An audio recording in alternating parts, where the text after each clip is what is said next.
আজ বাড়ি ফিরতে ফিরতে প্রায় সন্ধ্যাই হয়ে গেল। এই সন্ধ্যার মধ্যে আমায় জঙ্গলের মধ্যে দিয়ে যেতে হবে। আমি যে আজ কিভাবে বাড়ি যাব? যা, রাত হয়ে গেল। আমায় বাড়িতে অনেকটা দূর যেতে হবে। যাই, বেশি কথা না বাড়িয়ে তাড়াতাড়ি বাড়ি যাই।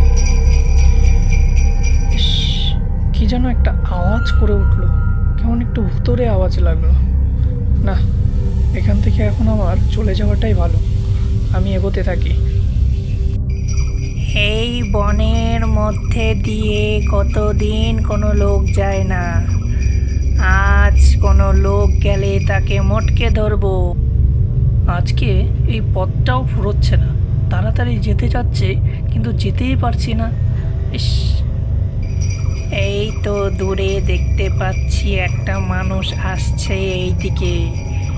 একেই ধরবো আমি। এই তো লোকটা চলে এসেছে, কিন্তু লোকটা আমায় দেখতে পায়নি। ও ওর মতন চলে যাচ্ছে, ওকে তাড়া করি।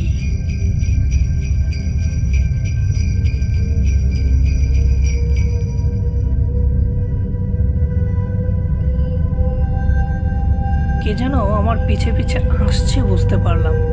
কিসের যেন আওয়াজ হলো। চলি, আমি আমার মতন চলি।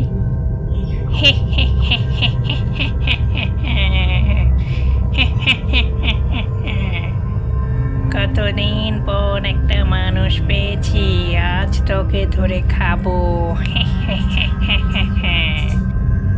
না, ভয় করলে হবে না। আজ যেভাবেই হোক বুদ্ধি খাটিয়ে এর থেকে বাঁচতেই হবে। বলছি, তোমার নাম কি গো? আমার নাম পেতনি, আমি তোকে ধরে খাবো। হা হা হা হা, তোর নাম পেতনি? তোর মতো কতগুলো পেতনিকে আমি আমার ঘরে পুষি, তুই জানিস না। তুই নিয়ে চল আমার বাড়িতে, চল তোকে দেখাবো। তুই কি সত্যি বললি তোর ঘরে অনেক পেতনি? হ্যাঁ, চল তুই আমার বাড়িতে। এই তো চলে এসছি আমার বাড়িতে। নামা নামা, আমাকে এখানে নামা, নামিয়ে দে। চল এখন তুই আমার ঘরে, তাড়াতাড়ি। এই, তুই আমায় মারবি না কিন্তু, আমি তোকে ভয় পাচ্ছি। দেখ, আমি আমার ঘরে কতগুলো পেতনি পুষি। ওরে বাবা রে, তুই এবারের মতো আমায় ছেড়ে দে, আমি তোকে আর দেখা দেব না।